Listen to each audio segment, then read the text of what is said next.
Terima kasih Anda masih bersama kami. Bagi Anda yang baru saja bergabung, kami hadirkan kembali 3 berita utama hari ini. Dilanda hujan semalaman, 6 rukun tetangga di Pati terendam.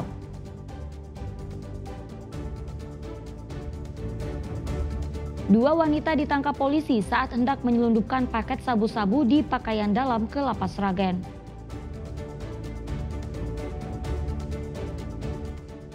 Rp5.000 gelas es dawet ludes saat disajikan dalam festival Dawet Bayat di Klaten.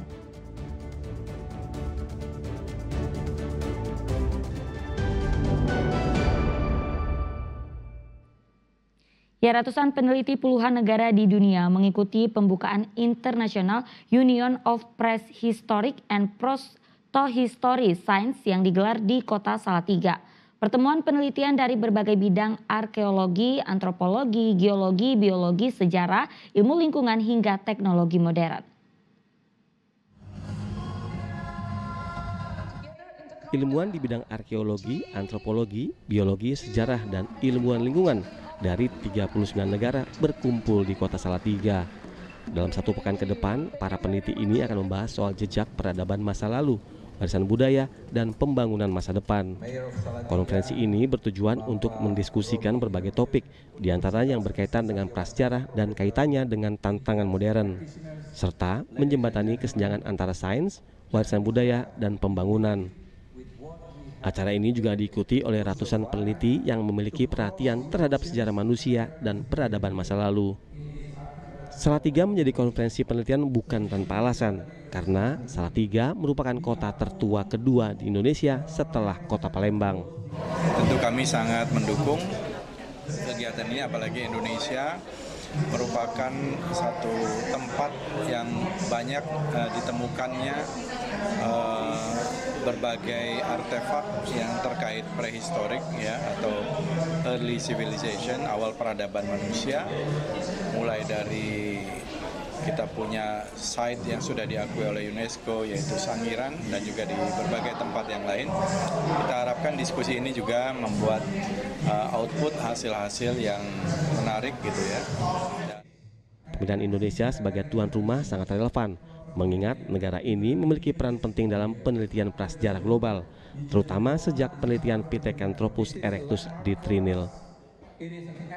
Yulianto melaporkan dari Salatiga. Ya, penyaluran 200 ton beras stabilisasi pasokan harga pangan atau SPHP menyasar 6 wilayah. Bulog berharap penyaluran SPHP bisa menstabilkan harga beras.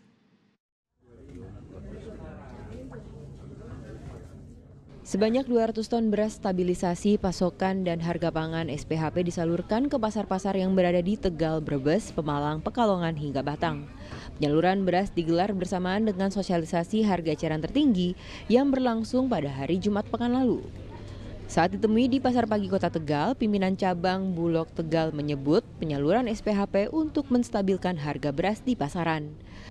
Khususnya di Kota Tegal juga berjalan baik karena kami juga bekerja sama dengan Polres dan juga Kodim.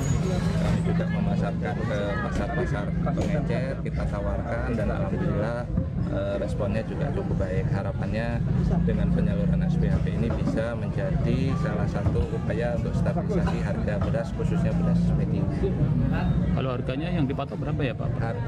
Untuk harga tebus di gudang hingga penjualan itu maksimal 12.500. Namun rata-rata pedagang menjual, tadi kami cek, berkisar 12.000.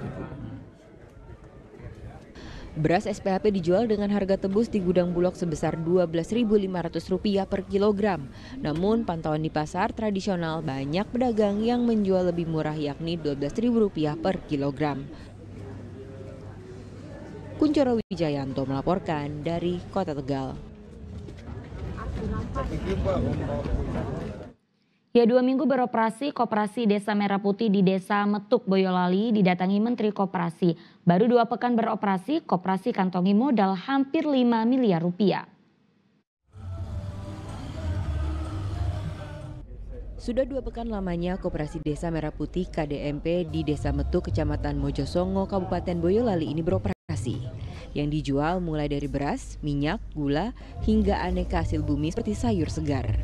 Untuk harga, warga menyebut relatif murah, ditambah lokasinya mudah diakses.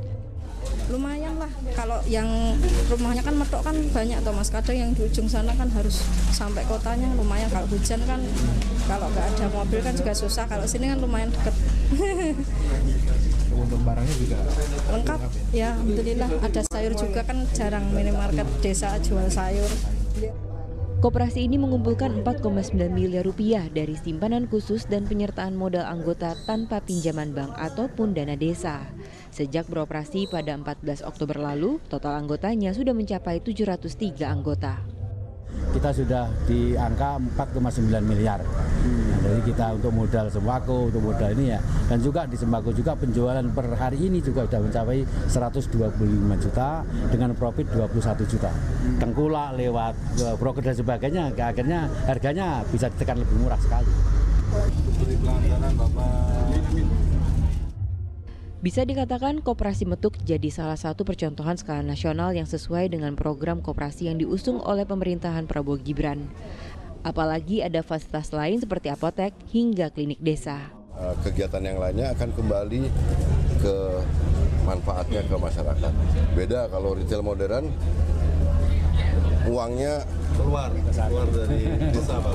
Keluar dari desa. Harapannya nah, koperasi desa itu kalau ada keuntungan akan kembali ke masyarakat desa. Itu perbedaan filosofisnya.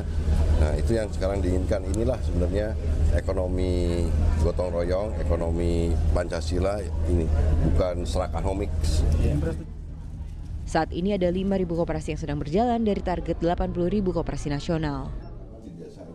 Yulianto melaporkan dari Boyolali. Ya, Dinas Pendidikan Kabupaten Banyumas, Jawa Tengah menggelar gebiar kebinekaan dalam momen peringatan Hari Sumpah Pemuda. Acara diisi beragam atraksi oleh para siswa, diantaranya lomba merakit tandu, serta menyuguhkan beragam tarian dari berbagai tanah air.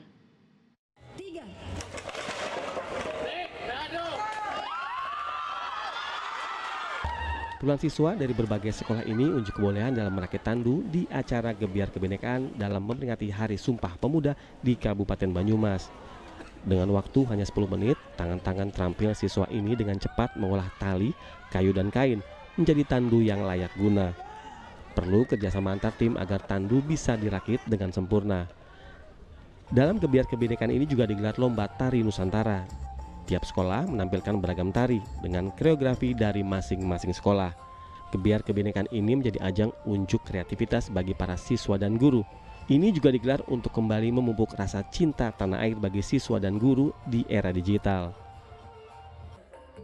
Momen Sumpah Pemuda ini momen yang baik untuk Bapak Ibu guru dalam rangka meningkatkan kedisiplinan anak-anak, terutama meningkatkan rasa cinta tanah air kepada anak-anak, sehingga karena selama ini anak-anak rasa cinta tanah airnya mulai pudar karena terpengaruh oleh budaya barat, diantaranya melalui media sosial, Pak. Kita memastikan bahwa putra-putri kita yang di zaman sekarang ini, di era milenial itu masih paham betul tentang negeri ini dibangun dengan nuansa kebinekaan.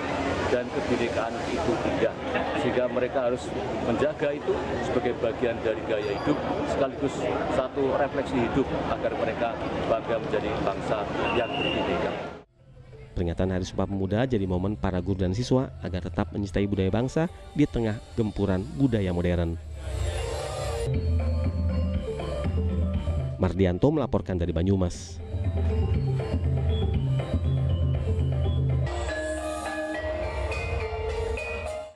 Ya, Festival Dawet Bayat digelar di Klaten. 5.000 gelas es dawet gratis disediakan dan dengan cepat habis disantap warga yang telah antre untuk menikmati manis dan segarnya es dawet Bayat.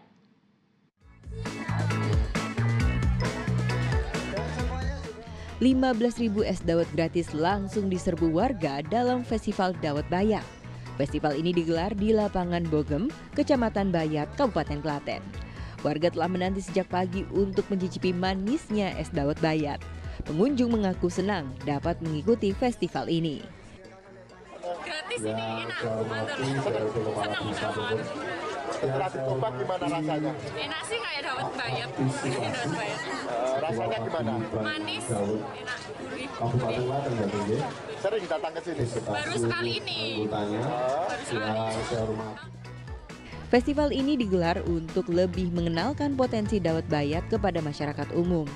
Dawet bayat diyakini memiliki rasa dan tekstur lebih enak untuk dinikmati dibandingkan es dawet yang biasa.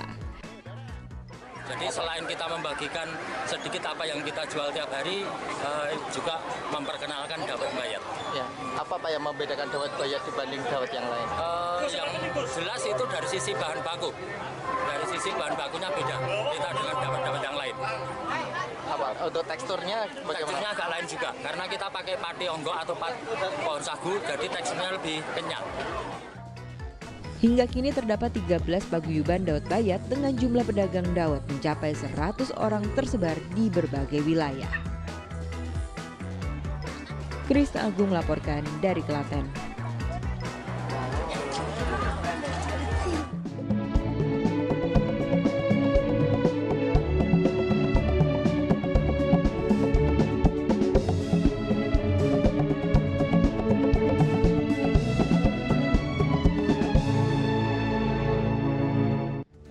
Ya, informasi tadi mengakhiri jumpa kita di Berita Jawa Tengah. Jangan lupa pastikan Anda subscribe channel YouTube Liputan 6 SCTV Daerah. Atas nama rekan yang bertugas, saya Auriga Agustina mengucapkan terima kasih atas kebersamaan Anda. Selamat beraktivitas dan sampai jumpa.